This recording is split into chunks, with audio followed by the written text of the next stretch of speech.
Hello everyone, welcome to I exam B students. मेरा नाम है कैलाश तिवारी। दोस्तों, ICAR AIEA all India entrance examination for the post graduation under the agriculture degrees for the year 2023 का जो information bulletin है वो release हो चुका है। आप सभी को पता है ये NTA इसको कंडक्ट कराता है, और इस बार एक स्पेशल न्यूज या फिर जो हम कह सकते हैं एक टाइप से गुड न्यूज ये है, जहां तक अभी नोटिफिकेशन हमने देखा है उसके अकॉर्डिंग उसमें इस बार जो नॉन ICAR एक्रीडिटेटेड या फिर हम कह सके जिनके पास ICR एक्रीडिटेशन नहीं होता था, प्राइवेट कॉलेजेस या फिर यूनिवर्सिटीज के पास, उनको इलिजिबल नहीं किया गया है।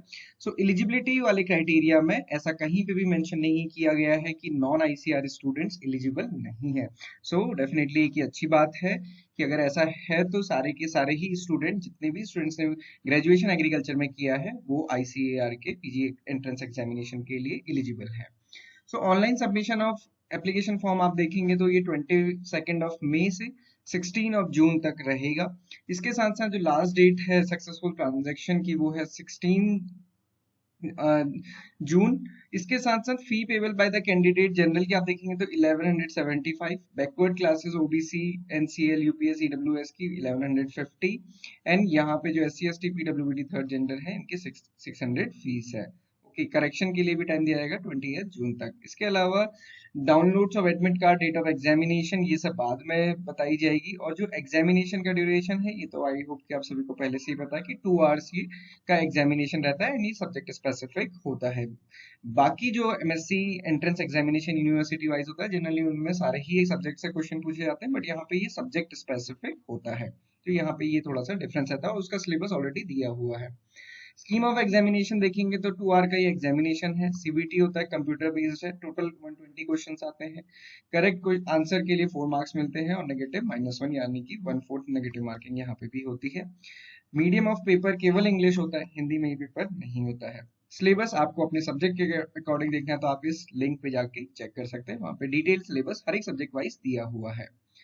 AIEA PG 2023 अगर आप देखेंगे तो ये 30% सीट्स के लिए एंट्रेंस एग्जामिनेशन होता है, master degree programme in agriculture university जो इसके थ्रू एडमिशन देती है। इसके साथ साथ 100% सीट्स फिल की जाती हैं 4 ICAR डीम्ड यूनिवर्सिटीज की, जो कि IARI है, IVRI है, NDRI है और CIFE है। और इसके अलावा आप देख सकते हैं कि जितने भी एग्रीकल्चर यूनिवर्सिटीज हैं, 64 एग्रीकल्चर यूनिवर्सिटीज और बाकी सारे कॉलेजेस में कुछ सीट एलोकेशन जो कि यहाँ 30% मेंशन है उसके अकॉर्डिंग फिल की जाती है।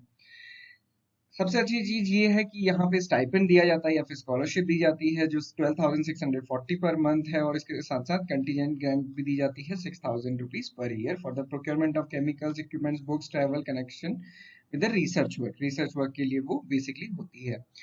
एलिजिबिलिटी क्वालिफिकेशंस देखेंगे तो यहाँ पे 4 ईयर डिग्री प्रोग्राम ही चाहिए होता है। हालांकि IARI कुछ डिग्रीज में 10+2+3 वाला जो सिस्टम है ZBC वाला, उसको भी अलाउ करता है, बट वहां पे फिर जो पोस्ट ग्रेजुएशन या फिर MSc होता है वो 3 ईयर का प्रोग्राम रहता है, तो वो भी यहाँ पे डिटेल्स दी हुई है, ये आप नोटिफिकेशन में देख लेंगे। नोटिफिकेशन मैंने अपने टेलीग्राम चैनल एग्रीबी में भी शेयर किया हुआ है, और आपको नीचे डिस्क्रिप्शन बॉक्स में लिंक मिल जाएगा। इसके अलावा मेजर सब्जेक्ट ग्रुप है, जैसे आप देख सकते हैं प्लांट साइंसेज के अंदर डिफरेंट सब सब्जेक्ट्स हैं, जैसे कि प्लांट साइंसेज के अंदर genetics, plant breeding, plant pathology, microbiology, seed sciences and plant genetic resources. अब इनके लिए कॉमन एंट्रेंस होता है, मतलब अगर आपको इनमें से कोई भी ब्रांच चाहिए तो आपको प्रिपरेशन प्लांट साइंस की करनी होगी। सो प्लांट साइंस अपने आप में काफी बड़ा सब्जेक्ट हो जाता है।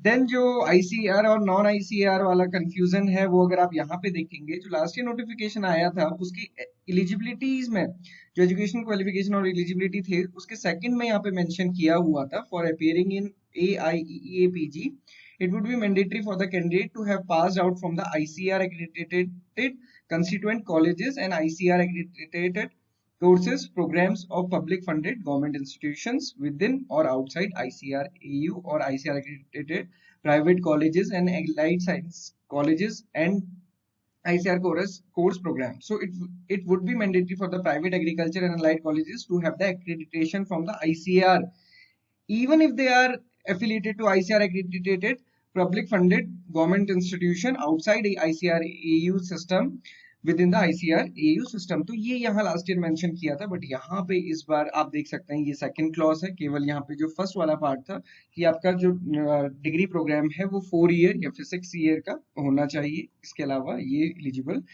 नहीं होंगे, बट यहाँ पे आईसीआर एक्रेडिटेशन से रिलेटेड कोई भी चीज नहीं दी हुई है। इक्विवेलेंस डिग्री दिया हुआ है, will be decided by the admitting university only as per the UGC public notice dated 19 July 2016। तो केवल यूजीसी को यहाँ पे क्राइटेरिया रखा है। आईसीएआर जो एक्रेडिटेशन है उसकी बात यहाँ पे कहीं पे भी नहीं की गई है। सो इसका मतलब कि सारे ही स्टूडेंट्स इस बार एलिजिबल है, और ये काफी एक अच्छी न्यूज है उन सभी स्टूडेंट्स के लिए जो पोस्ट ग्रेजुएशन करना चाहते हैं। सो दोस्तों ये सारी चीजें थी, और बाकी डिटेल नोटिफिकेशन आप अपने अकॉर्डिंग देख सकते हैं। सारी चीजें दी हुई हैं। इसके अलावा मैं बता दूं आपको, आई एग्जाम भी आईसीआर जेआरएफ एग्रोनॉमी के लिए previous year paper, mock test और साथ ही साथ कोर्स प्रोवाइड करता है। अभी हमारे पास बाकी सब्जेक्ट्स का नहीं है। सो क्वालिटी कंटेंट या फिर हम कह सके क्वालिटी मॉक्स के लिए आप इन्हें अटेम्प्ट कर सकते हैं, ये बिल्कुल फ्री है। इसके साथ साथ मैं बता दूं आपको, पोस्ट ग्रेजुएशन एक बहुत अच्छा ऑप्शन है आपके पास। ग्रेजुएशन के बाद हो सके तो आप जरूर पोस्ट ग्रेजुएशन करें, या फिर अगर आप प्रिपरेशन भी कर रहे हैं तो पोस्ट ग्रेजुएशन में एडमिशन लेके भी किसी भी एग्जामिनेशन की प्रिपरेशन हो जाती है। खासकर अगर आप एएफओ की प्रिपरेशन कर रहे हैं तो मेरे हिसाब से डेफिनेटली आपको पीजी की तरफ जाना चाहिए। इसके अलावा आपकी डिफरेंट कोई राय हो सकती है, जरूर शेयर कीजिएगा कमेंट बॉक्स में या फिर भी टेलीग्राम चैनल में। So this is all for today. Thank you everyone and have a good day.